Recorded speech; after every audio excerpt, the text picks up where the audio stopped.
A todas y bienvenidas. Aquí comienza desde los estudios centrales de Radio Almaina un nuevo programa y ya hemos superado la veintena. Radio Ortigas. Opa, opa. Y aquí os traemos un mes más un espacio para hablar de feminismo, agroecología, trabajo en las huertas, consumo responsable y un poco mix de todo lo que pasa en el mundo, la verdad, porque nos enrollamos un poquito.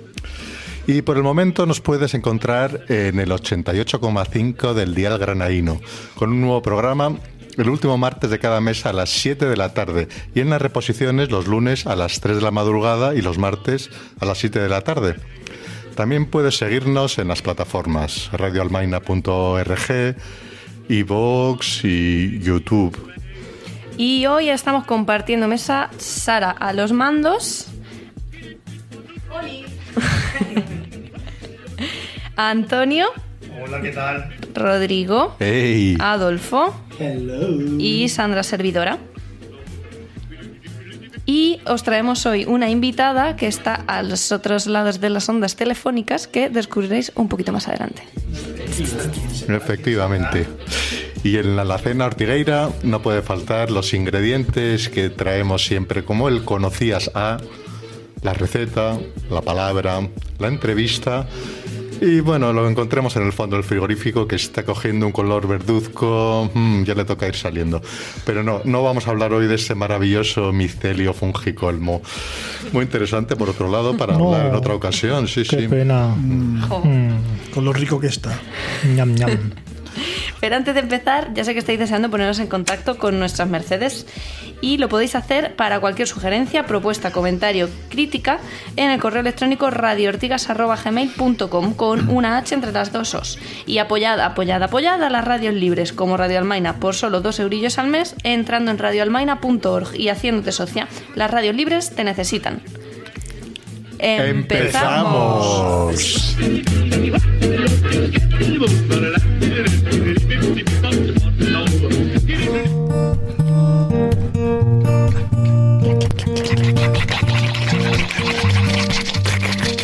Carrusel de noticias.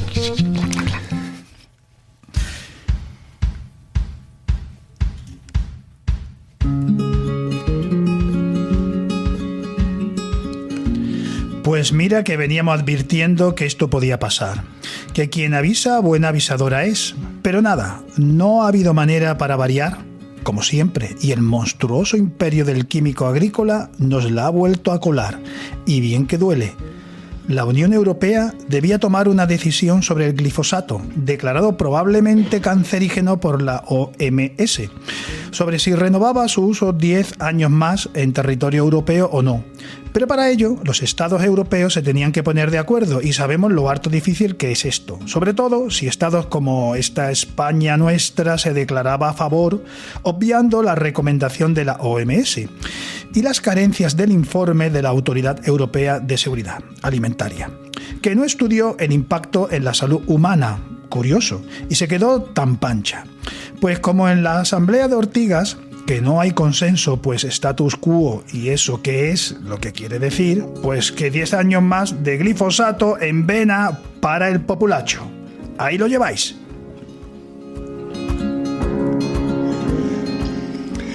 Ortigas se va de retiro espiritual. A sus 19 añitos, Ortigas tiene mucho que pensar en plena crisis de la adolescencia. Pero, como de costumbre, Ortigas no se va en silencio. Atentas, atentas. El próximo 16 de diciembre monta un buen encuentro a las que estáis invitadas, especialmente si Ortigas está atravesado en algún momento de tu vida. El encuentro contará con un porronazo de actividades como juegos de mesa, cabaret de hortalizas, micro abierto y estreno mundial de Agroterror del Cutre. Próximamente te diremos dónde, no te lo pierdas. Por favor.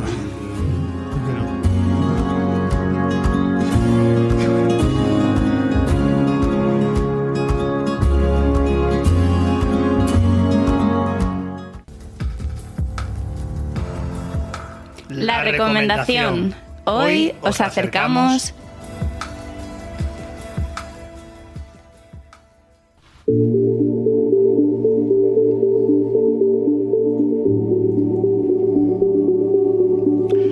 Y hoy en Conocías a os traemos a Dania Shibli. Dania Shibli es una escritora palestina que tampoco se considera ella misma así escritora. Y nació en 1974, reside en Berlín, vive entre Berlín y Al-Quds, que significa lo sagrado, que es Jerusalén también, judía y cristiana. Enseña en la Universidad de Birzeit en Ramallah, Cisjordania, y habla un porrón de idiomas. Habla el árabe, el hebreo, dice, lo tuve que aprender de niña, el francés, el inglés, el alemán y el coreano. Y solo escribe en literatura, las novelas que escribe, la literatura, solo lo hace en árabe. Dice, es la lengua que me permite ser más libre. No es una decisión instrumental o política, es lingüística. Y bueno, nos recuerda a esta autora que entre Israel y Palestina no hay un conflicto. Lo que hay es una colonización y ocupación, lo cual... es fácil olvidar rápidamente, ¿no? También nos recuerda el concepto de la banalidad del mal de Hannah Arendt, que, bueno, Hannah Arendt lo escribió siendo testigo de los juicios de Nuremberg, donde se encausaba a muchos oficiales nazis. Entonces, en su libro Eichmann en Jerusalén, creo que se llamaba Eichmann en Jerusalén, dice, actos no fueron realizados porque Eichmann estuviera dotado de una inmensa capacidad para la crueldad, sino por ser un burócrata, un operario dentro de un sistema basado en los actos de exterminio. Bueno, con lo que hace al elaborar este concepto, la banalidad del mal, es referir que algunos individuos actúan dentro de las reglas del sistema al que pertenecen sin reflexionar sobre qué significan esos actos que están ejecutando, ¿no? No se preocupan por las consecuencias, sino por el cumplimiento del deber. Y hace unas semanas, en la Feria del Libro de Frankfurt, Dania Shibli iba a recibir un premio por una novela que sacó hace, no sé si 2 años, que se titula Un detalle menor, y fue cancelada repentinamente con la justificación del ataque de Hamas a Israel. Bueno, la justificación que dieron es que habían acordado con la autora la cancelación, pero no es cierto. Ella negó totalmente que hubiera ningún tipo de acuerdo. Le dijeron unilateralmente que tenía que dejar de acudir al evento, y simplemente su delito era el pertenecer a la misma nacionalidad, al mismo grupo poblacional que la organización Hamas, que había atentado en Israel. Además, la novela por la que ha sido premiada, Un detalle menor, habla del secuestro, violación en grupo y asesinato de una niña palestina por soldados israelíes en 1949, y es una historia basada en hechos reales. Y bueno, pues esto no dejaba en un lugar bueno a los israelíes en este momento delicado, y en este lugar de supuestas víctimas de todo lo que ocurra desde el Holocausto hasta la actualidad. Y bueno, os dejamos la recomendación de esta autora, Dania Shibli, y la novela ya citada, Un detalle menor.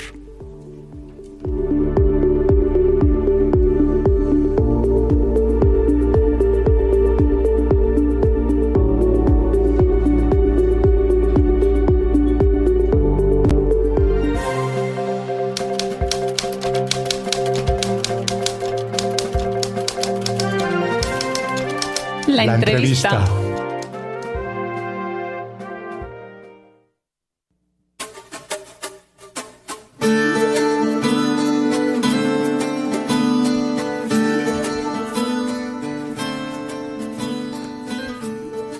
tenemos con nosotras a Maggie Smith, coautora junto con Laila Al-Haddad del libro Las cocinas de Gaza.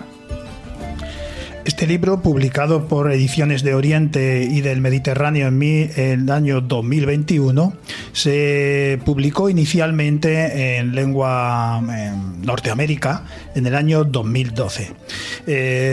Hacemos esta referencia porque vamos a comenzar hablando o realizando una contextualización de esta obra, de Las cocinas de Gaza. También se subtitula Viaje culinario por Palestina. Esta contextualización aparece también en la introducción de la obra.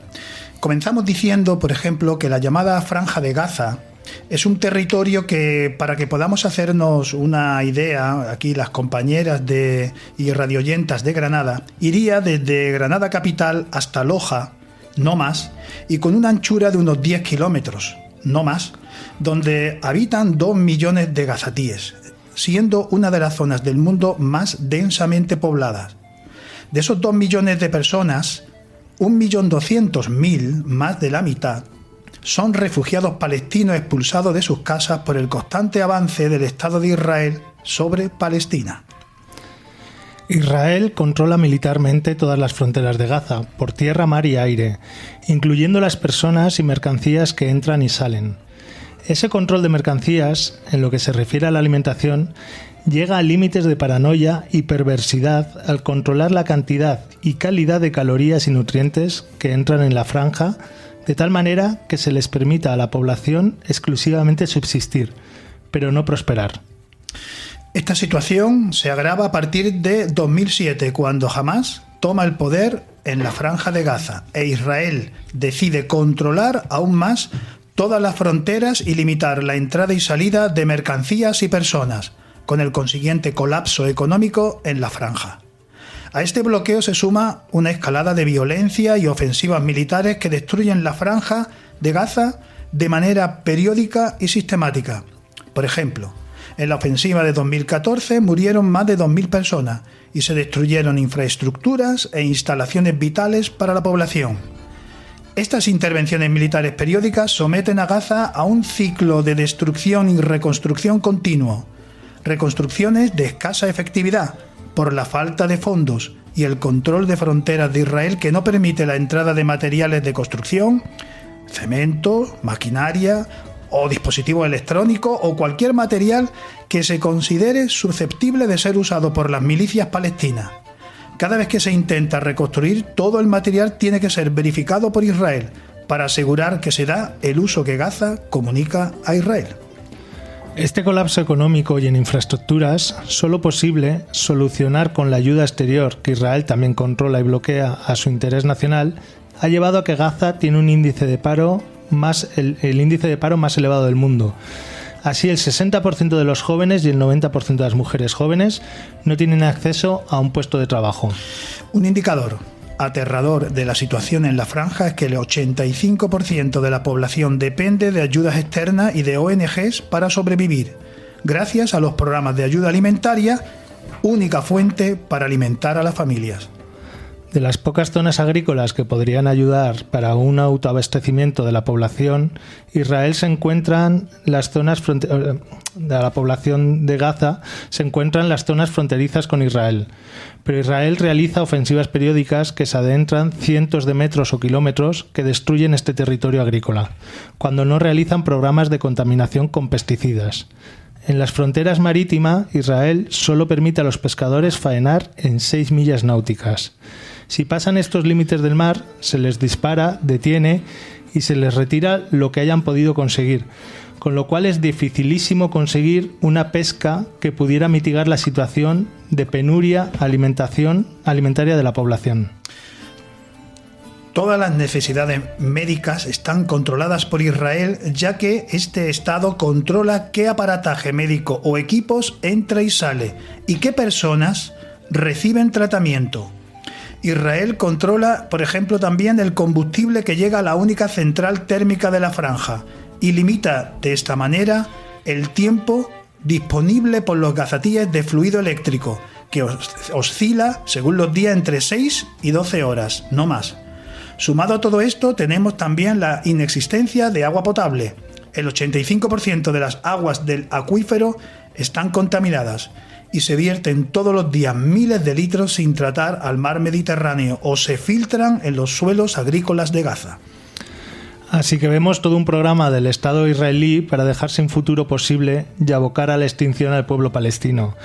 Y es en este contexto cuando dos jóvenes, una norteamericana y otra gazatí, deciden llevar un proyecto, recoger la cultura culinaria de la Franja de Gaza, el arte de la cocina gazatí y todo lo que lo rodea como referente y expresión de un pueblo que quiere sobrevivir.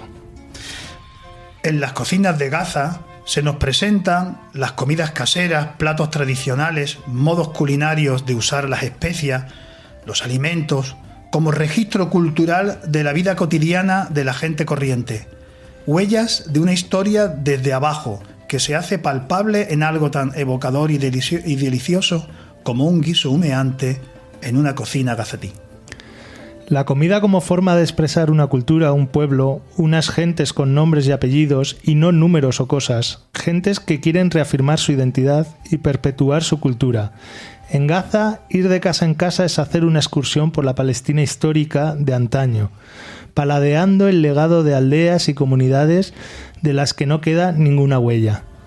Después de su publicación, este libro ha asumido una triste y necesaria función: documentar para los propios habitantes de Gaza tradiciones culinarias que no pueden ser transmitidas a las generaciones más jóvenes sencillamente porque las familias no tienen los medios necesarios para hacerlo. Y para nosotras, cada vez que preparemos un plato gazatí, acordarnos de este pueblo.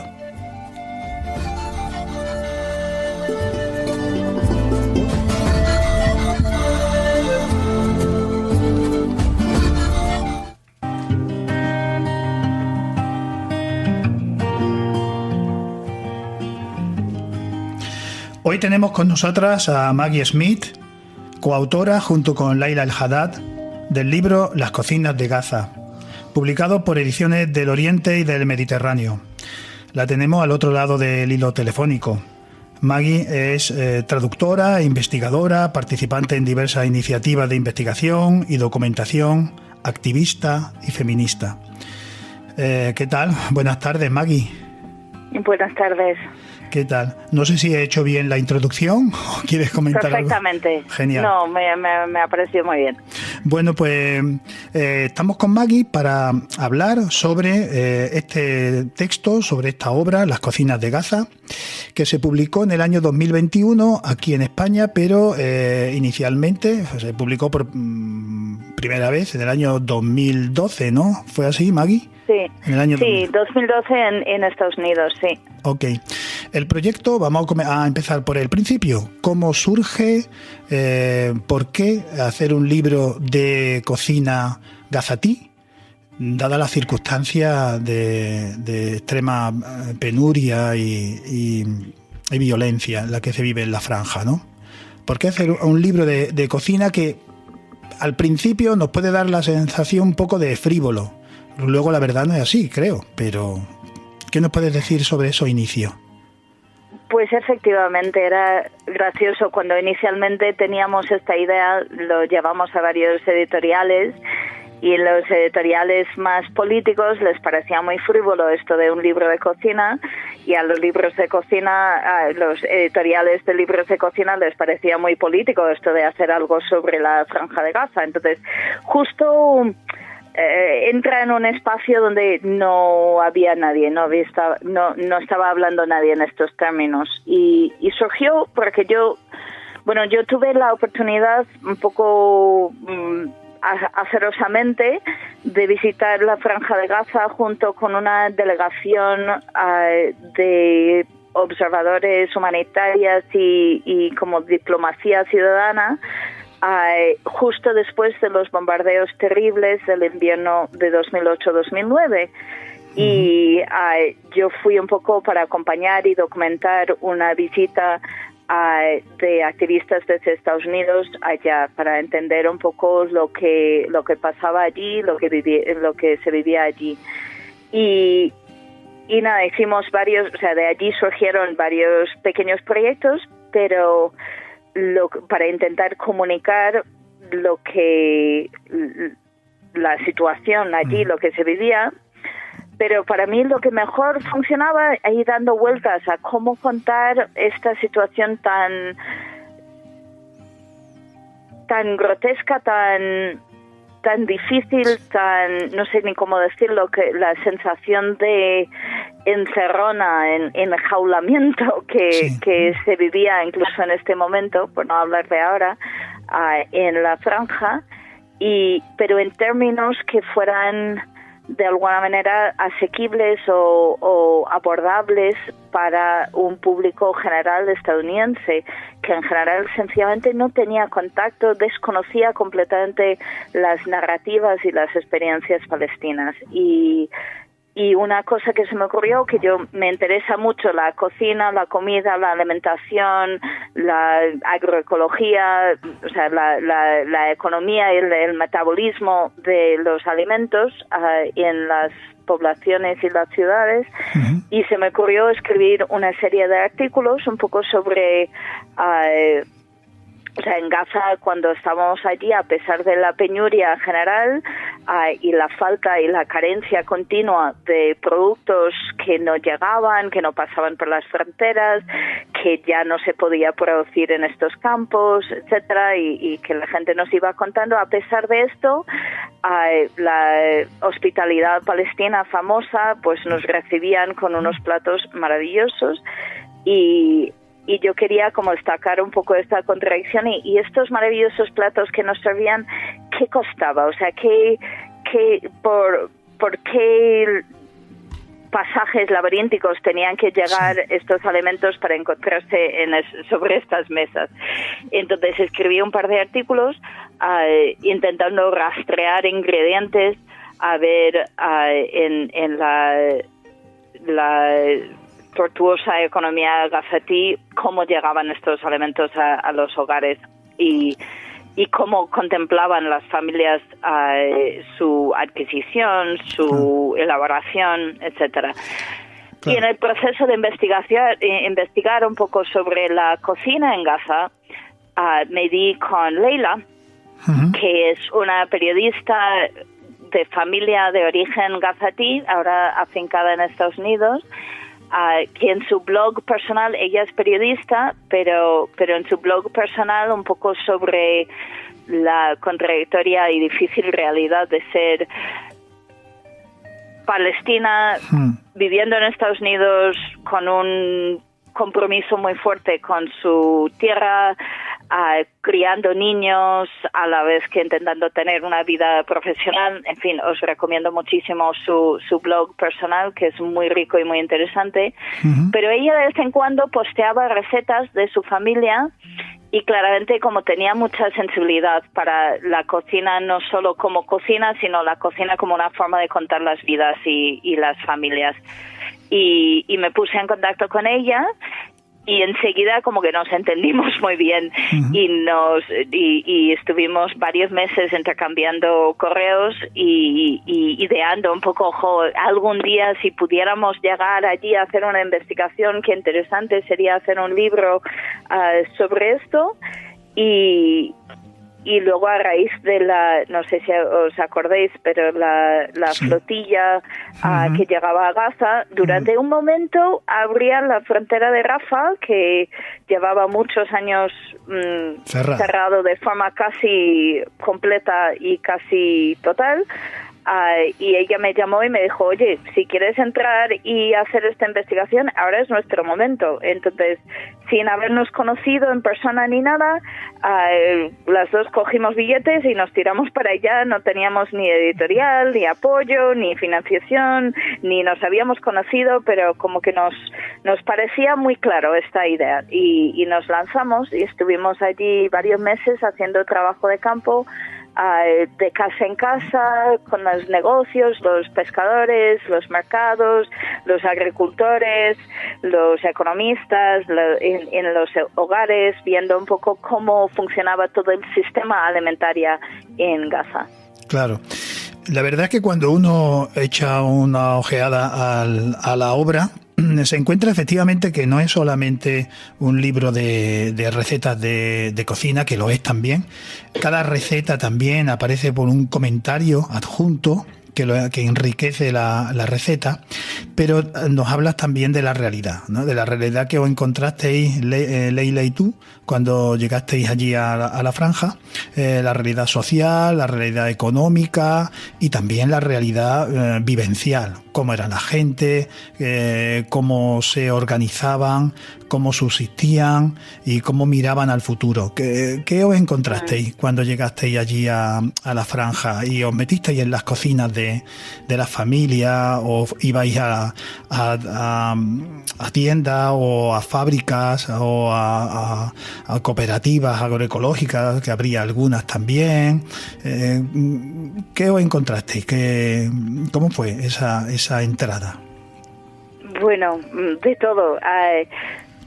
Pero para nosotras, o sea, las imágenes que se ven de Gaza desde hace ya mucho tiempo y desgraciadamente todavía más ahora, las imágenes que se ven siempre son como estos bloques de hormigón desde la distancia con la pluma de un bombardeo subiendo, o a lo mejor las caras retorcidas de dolor de la gente que grita por sus muertos, pero nunca se ve retratado la vida cotidiana, la vida como se vive dentro de los hogares. Y para nosotras la idea era entrar directamente allí en los espacios de intimidad, para que nuestros lectores pudieran entender esto como gente, como vidas, como hogares, como familias, donde realmente la preocupación no es la geopolítica, la preocupación es que le pongo a desayunar a los chicos y cómo les saco a tiempo para llegar al cole, y cómo, o sea,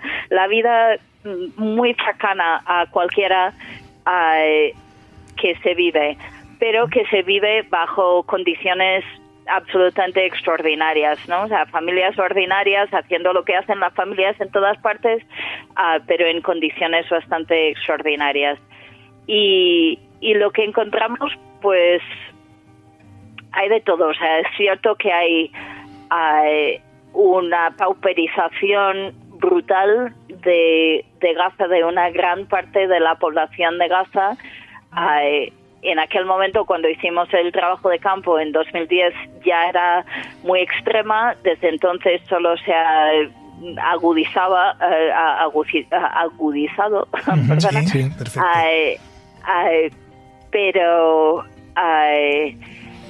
Pero también hay clases medias, hay clases pudientes. O sea, es una sociedad compleja, con realidades sociales, familiares muy variadas, opiniones, estilos de vida muy variadas, y lo que sí es todo el mundo. Bueno, como decía, cuando mencionamos esta idea de hacer un libro de cocina a editoriales, les parecía totalmente friki, que no lo entendían, o les parecía frívolo o peligroso o algo. Sin embargo, y temíamos lo mismo con la gente de Gaza. Sin embargo, llegamos allí y claro, la gente allí, nadie puede ir a Gaza de visita. No hay turistas, no hay gente que está ahí de paso. Y entonces, si llegas, lo más probable es que estás de ayuda humanitaria o periodista, y los periodistas suelen llegar para contar las últimas desgracias y marcharse. Entonces te acercas a cualquiera para preguntar y se preparan un poco, se blindan para hablar de las fronteras, los bombardeos, el bloqueo, tal. Y cuando preguntamos, en lugar de todo esto, preguntamos por las lentejas, las berenjenas, cómo las hace tu abuela, tal, estaban primero sorprendidísimos y segundo encantadísimos, porque allí se captaba inmediatamente que preguntar por las lentejas es preguntar por la abuela, y por lo tanto la historia de todo su pueblo, es preguntar por la dignidad humana, la vida cotidiana, la continuidad de unas tradiciones orales, además en femenino, y preguntar por estas cosas te te da como vía abierta de pronto a las cocinas, territorio de mujeres que de otro modo no, a lo mejor no llegas. Y la gente, o sea, nos acogía con una inmediatez y enseguida estábamos desbordadas de invitaciones, que tienes que venir a casa de mi tía que hace la mejor bisara en toda la franja. No, la mía, no sé qué, en mi zona lo echan ajo, no, esto tiene que llevar cebolla y no ajo, en fin. Allá donde fuéramos nos recibían con una tremenda ilusión de compartir su cocina, que efectivamente es una cocina muy sofisticada, muy rica y muy singular, pero también entendían que hablar de la cocina era esto, hablar de la historia, hablar de las familias y también hablar de las condiciones económicas que estaban... que tenía esta cocina en vía de extinción, porque las familias sencillamente no podían permitirse los ingredientes para mantener este hilo de conexión con sus tradiciones y sus herencias. Hola Maggie, marhaba. Hola, buenas. Soy Rodrigo, también del programa, y me alegro de escucharte porque he tenido también la fortuna de leer el libro, bueno, leerlo, de preparar alguna receta. Efectivamente, ¡ay, qué bien! He preparado una beisara también, fíjate, a mi manera. Y una de las cosas que me llamó la atención al ir a preparar la beisara es que digo, ay, me faltan algunos ingredientes, qué complicado, ¿no? Y luego leyendo sobre el libro, leyendo la introducción, escuchándole a Antonio hablar, pues imagino todas las dificultades que puede haber para conseguir los ingredientes,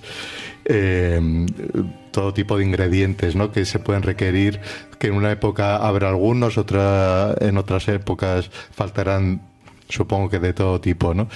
Me alegra mucho que hables de la normalización de la vida, o sea, de cómo se alegraban de vuestras preguntas sobre la vida cotidiana, la vida culinaria, porque todo lo que nos llega aquí es sobre desastre y lo que necesita precisamente Gaza, me imagino que es escuchar más sobre la vida cotidiana, sobre la humanización y no la deshumanización de la vida allí, ¿no?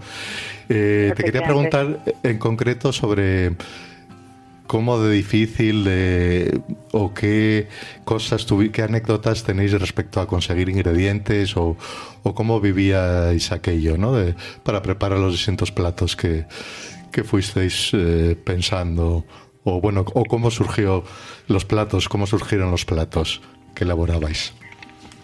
Bueno, que vivir en Gaza es dominar el arte de la improvisación. O sea, lo que más caracteriza estos últimos años de asedio, más que directamente carencia, que también ha sido la absoluta imprevisibilidad.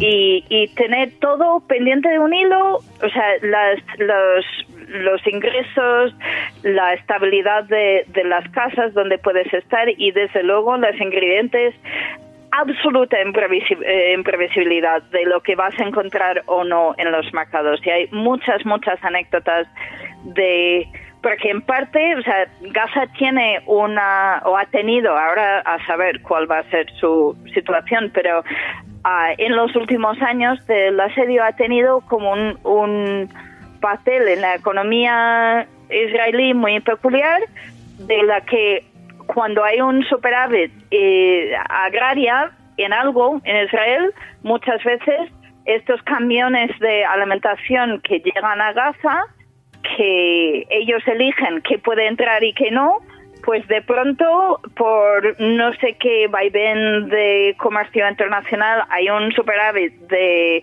plátanos y se está hundiendo el precio de los plátanos, pues llevan un montón de camiones a plátanos a Gaza. Entonces, de pronto, hay muchísimo de algo a muy buen precio y de pronto no hay nada de algún ingrediente más habitual, como por ejemplo, de pronto el cilantro está prohibidísimo y no puede pasar porque no se sabe por qué. Pero es esta arbitrariedad total.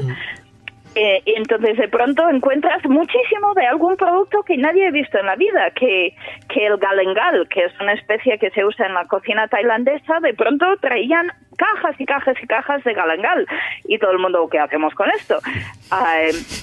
Pero se ponen a experimentar, que venga, bueno, lo probamos. Y entonces como muy muy surrealista, o que durante muchos años fomentaba la agricultura para exportación de sobre todo fresas y algunas otras frutas, pero al cerrarse de pronto, a veces había un acuerdo en el que podían exportarlos y pasarlos por la frontera para sacarlas de la franja, y a veces de pronto se cierra la frontera y tienes, con el calor de julio, camiones enteros de fresas pudriéndose al sol. Entonces venga a hacer conservas, a hacer deshidratados, a hacer todo lo imaginable con fresas para no desperdiciar esta fruta que además requiere de mucho riego, o sea, es una fruta que requiere de mucha inversión para cultivarla. Entonces, esto, que hay un vaivén de qué está disponible y qué no, qué va a pasar, qué no, para los pequeños empresarios que requieren materias primas, una imprevisibilidad absoluta de que si iban a tener acceso a esto, o si produciendo, por ejemplo, el famoso tahini rojo, que es el estilo de tahini que hacen en Gaza, en la que tuestan las semillas de sésamo, a diferencia del tahini blanca, que es la que se usa más en el Líbano, en otras zonas que está sin tostar el sésamo. Bueno, que para producir esto, claro, tienen el temor, uno, de que si va a entrar la materia prima y van a poder elaborar su producto, y dos, al haber invertido y elaborado el producto, si no va a haber como de pronto un cargamento de este mismo producto de manufactura israelí entrando y hundiendo los precios. Entonces, nada, es como estar surfeando en la más total inestabilidad todo el rato. Y las cocineras adeptas en esto, pues improvisan y cocinan en función de lo que haya en el mercado este día, lo que se puede permitir. En el momento que estuvimos, en general, las familias no podían costear carne, o solo de vez en cuando. También hay muchas cortes de luz, entonces un uso muy... O sea, muchas veces si cocinas, por ejemplo, un pollo, pues luego guardas los huesos y haces caldos, y luego con los caldos vas haciendo los guisos del resto de la semana.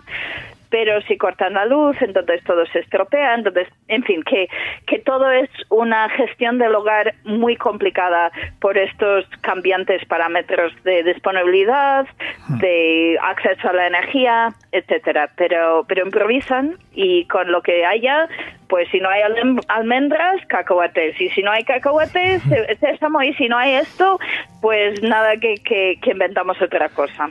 Claro. Muy bien.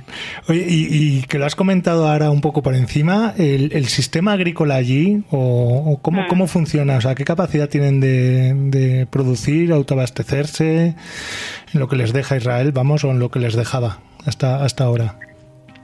Sí, de nuevo, ahora es otra situación, pero la Franja de Gaza, si lo miráis en un mapa, es minúscula, o sea, es una nimiedad geográfica, con una población enorme, todo muy hacinada en muy poco espacio. Entonces, realmente, capacidad agraria es que sencillamente no hay terreno.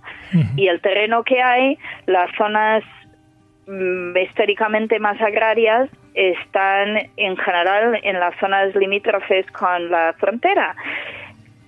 Y como la frontera se mueve en función de, no se sabe muy bien qué, el estado de la relación en este momento, de pronto las autoridades israelíes a veces declaran que hay un espacio de no entrar de 500 metros, de 800 metros, de 200 metros. Entonces, de nuevo, es estar en la inestabilidad total, porque los agricultores quizás siembran toda una zona y lo están cuidando y invirtiendo en el riego y en todo, y de pronto esto pasa a ser una zona de no acceso, y ir a cosechar es al riesgo de su vida, porque hay torretas y puede que les disparan mientras están cosechando. Entonces, la capacidad agraria realmente es muy, muy, muy limitada.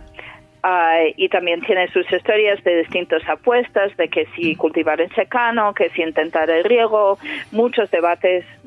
Yo tengo la sensación de que la gente imagina que la política en Palestina es puro qué relación tenemos con Israel o no, pero realmente tienen otras muchas cosas que gestionar, como por ejemplo política agraria. Es mucho más complejo, y hay muchos debates y sociedad civil, etcétera, que están allí, sindicatos agrarios, etcétera, que están ahí tensados con qué política llevamos para hacer sobrevivible esta situación. En fin, que a pesar de tener tan poco terreno accesible, y el terreno accesible tan poco fiable, digamos, el acceso a él, la gente echa mano de todo. Entonces, en las azoteas, todo el mundo en las azoteas tiene jaulas para conejos, palomeras, pequeños huertos en barriles o en lo que se puede, de aromáticas, de acelgas y cosas así. Y en los patios de la casa se cultiva de todo, o sea, que se aprovecha incluso en las zonas antiguamente industriales. Hay proyectos de cultivo de setas, o sea, de intentar maximizar la producción posible en un terreno muy, muy, muy reducido. Muy bien, Maggie. Bueno, nos comentan desde técnica que tenemos que ir cerrando. Es una lástima porque nos quedaríamos una hora más hablando contigo. Pero mira, no quiero terminar sin comentar una cosa. Por lo menos, dime, a ver qué te parece. Porque hojeando también el libro de las cocinas de Gaza, pues que recomendamos a todas las radioyentas, pues resulta que aparecen también un montón de fotografías donde se ve a la población. Se ven a jóvenes, a mujeres, se ven a chicos, se ven a niños, niñas, jugando, riendo, viviendo. Estamos acostumbrados nosotros, en el mundo occidental en el que vivimos, a que los medios de comunicación pues nos tienen cosificados, ¿no? Y numerizados. No somos cosas, no somos personas. Somos números. A mí, por ejemplo, me da escalofrío cuando ahora en lo que está ocurriendo, los datos que aparecen son números, no tantas víctimas. Incluso algún que otro anuncio va apareciendo, números que van sumando.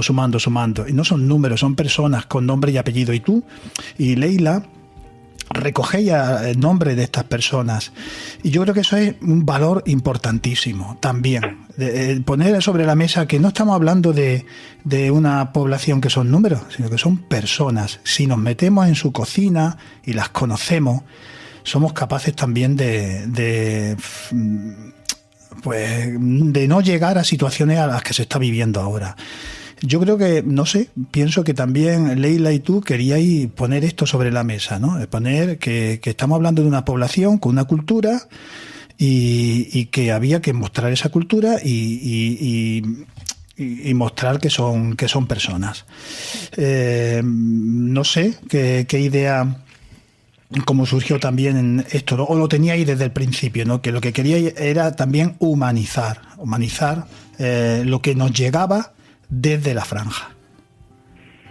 Exactamente, evidentemente este es el corazón, el núcleo del proyecto, era entrar en los espacios íntimos, en las cocinas, en los hogares, y tener, o sea, intentamos reproducir con la fotografía y las anécdotas y el libro, como intenta mantener un cierto sentido de humor a pesar de la gravedad de todo, para transmitir exactamente esto, la sensación de que entras en la casa de alguien y te sientas con los niños corriendo y los gatos y la cocina y el vecino que pasa a saludar a no sé qué, o sea, tener un poco esta sensación de estar en el hogar de alguien y compartir mesa con alguien, un poco con la apuesta de que si partimos pan juntos, ya como que ya no puedes nunca más olvidar que esta es una persona.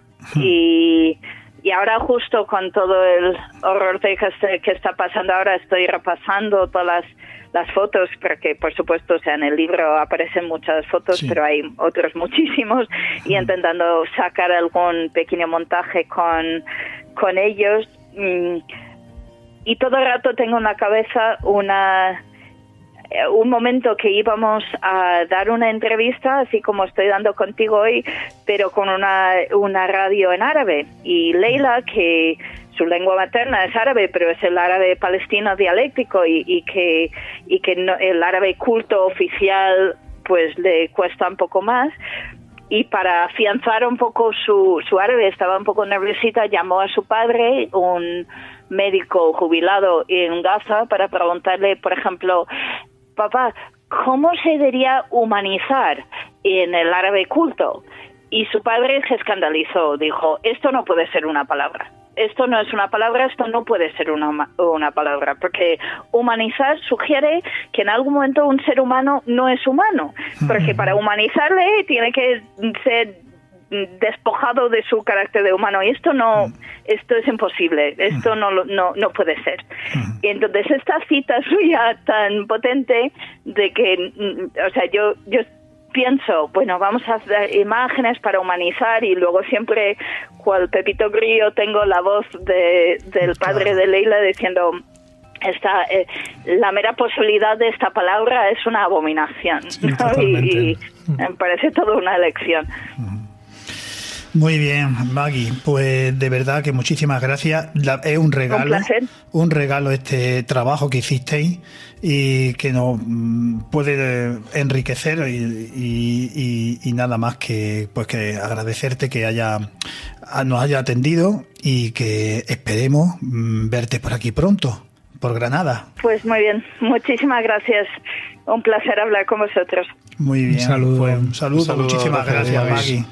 Hasta luego. Más salamas.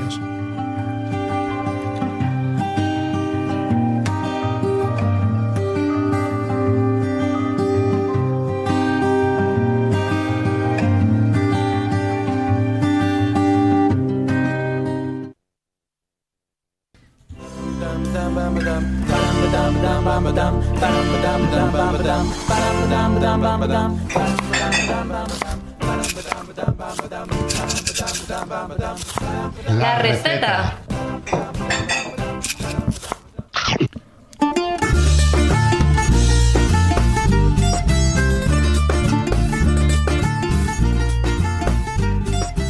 Bueno, y después de hablar con Maggie, os traemos, como no podía ser de otra manera, en esta sección de la receta, una receta sacada de su libro que nos trae Antonio, que nos va a explicar cómo se hace, voy a intentar decirlo bien, daga salata gazaouya. Gazaouya, sí. Bueno, pues la daga es una ensalada que se sirve es la ensalada que con más frecuencia se sirve en las mesas de casa. Tiene un punto picante y la convierte en un acompañamiento perfecto para los guisos. Es como, es como para nosotros una ensalada de tomate y lechuga y tal, ¿no? Es decir, el acompañamiento, ¿no? Sí. Casi diario. Bueno, pues es muy sencilla. Mira, en un mortero vamos a machacar un par de dientes de ajo con una media cucharadita de sal aproximadamente, hasta que quede como una pasta. A continuación añadimos unas guindillas. ¿Cuántas? Pues 2 o 3 guindillas verdes, guindillas verdes frescas. Todo siempre muy limpio, repulío, eso es importante. Pues añadimos las guindillas picadas y seguimos machacando hasta que se reblandezcan. A continuación añadimos pues en torno a unos 3 tomates maduros, 3 tomates maduros picados de tamaño mediano, y seguimos machacando hasta que la mezcla alcance la textura de un mojo grueso, espesa pero con trozos. Incorporamos a continuación, atención, 10 gramos de eneldo fresco, fundamental, muy fino picado, y lo mezclamos con una cuchara. Luego lo bañamos con un buen chorreón de aceite de oliva y se sirve con, esto no sé cómo se puede decir, jamai o algo así, para rebañar. En fin, lo que es con pan árabe. Vale, y lo vamos mojando así con pan árabe. Como variante, pues si podemos sustituir el eneldo fresco por una cucharada de semilla de eneldo y el ajo por 2 cucharadas de cebolla picada fina. En fin, pero este sería, digamos, un acompañamiento clásico en la cocina gazatí. Cómo nos gusta mojar, por Dios. Qué bueno. Por favor, Pero esto, oye, que ya no se haga hasta el año que viene, que ya no es temporada de tomates, ¿eh? Por favor. Eso. Guardarse la receta para el año que viene.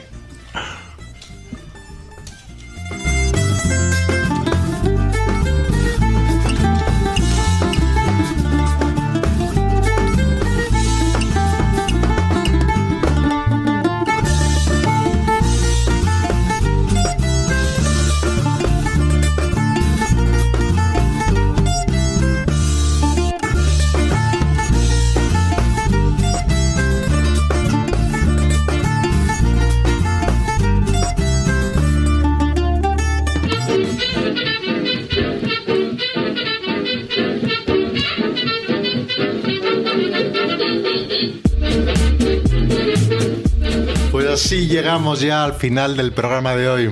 Muchas gracias. Muchas gracias a todas las compañeras que habéis estado con nosotras. A Maggie, desde la distancia, que no es el olvido, ni mucho menos. Y especialmente, bueno, a mí también, porque no, o sea, Rodrigo. Recordaros que podéis escucharnos el último martes de cada mes a las 7 de la tarde y en las reposiciones los lunes a las 3 de la mañana si os pilla despierto en cualquier camión o estudiando o... Volviendo de fiesta. Volviendo de fiesta, por ejemplo. Muy ameno, sí. Y lo martes podéis más. escuchar, como sabéis, en Radio Almaina en el 88.5. También podéis encontrarnos en YouTube, iVoox y la web de Radio Almaina. Esperamos que hayáis disfrutado y recordad que si queréis poneros en contacto con nosotras para cualquier sugerencia, propuesta, comentario, crítica o para decirnos pues, que os encanta el programa y que queréis venir de invitadas, Of course. podéis hacerlo en la dirección de correo electrónico radioortigas@gmail.com con H entre las dos os. Y normalmente para acabar os dejamos casi siempre, o si no siempre, con una canción. Pero hoy os vamos a dejar con un fragmento del poemario Jidar, que significa muro, de la versión bilingüe de Ediciones de Oriente y el Mediterráneo también, de Mahmoud Darwish, el poeta palestino Mahmoud Darwish.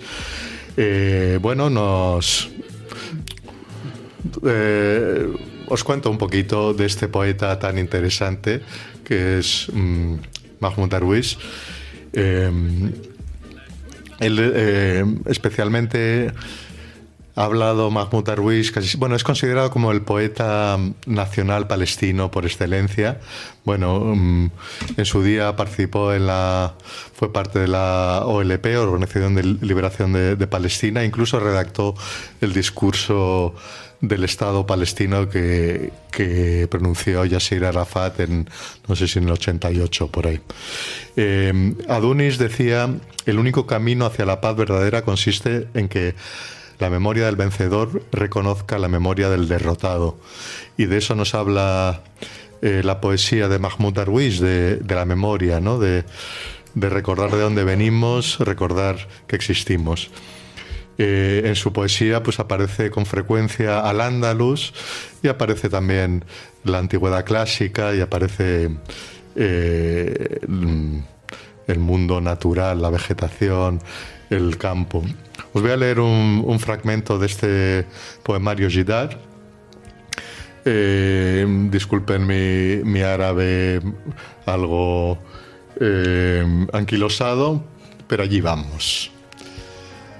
Hadrau, ardu kashidati hadrau, aliyatun, ala mahal udawinuha, ala mahlin, ala wazni al نوارس في كتاب الماء أكتبها وأورثها لمن يتساءلون لمن نغني حين ننتشر الملوخ في النادى خضراء أكتبها على نثر السنابيل على في كتاب الحقل قواسها امتلاء شاحب فيها وفية وكل ما صدقت وأخيت سنبلة تعلمت البقاء من الفناء وضدها أنا حبة القمح التي ماتت لكي تخضر ثانية وفي موتي حياة ما. Verde, es verde la tierra de mi verso, alta, y voy muy lentamente componiéndola, según las gaviotas en el libro del agua. La escribo y guardo para aquel que pregunte, ¿a quién cantaremos cuando la sal se expanda en el rocío? Verde, la escribo sobre espigas esparcidas en el libro del campo, pálidos arcos plenos en ellas y en mí. Y siempre que las trato como amigas o hermanas, comprendo la existencia de la caducidad y lo contrario. Soy el grano de trigo que murió para verdear de nuevo. En mi muerte existe algo de vida.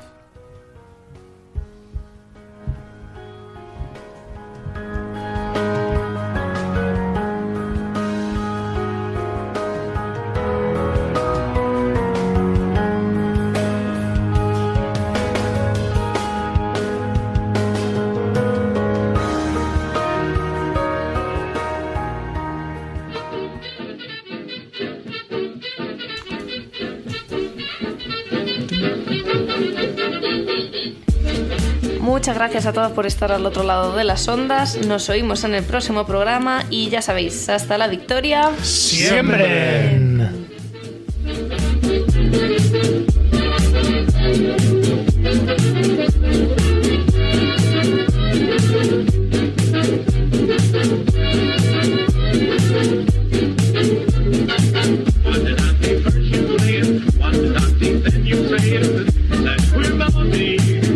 What did I see? What did I think? Then you sing it. What did I think? Then you swing it. That funny old tune will drive me to ruin. It came along and made me a slave. Now I'm craving things that I should crave. It came along and made me a slave. Now I'm craving things that I should crave.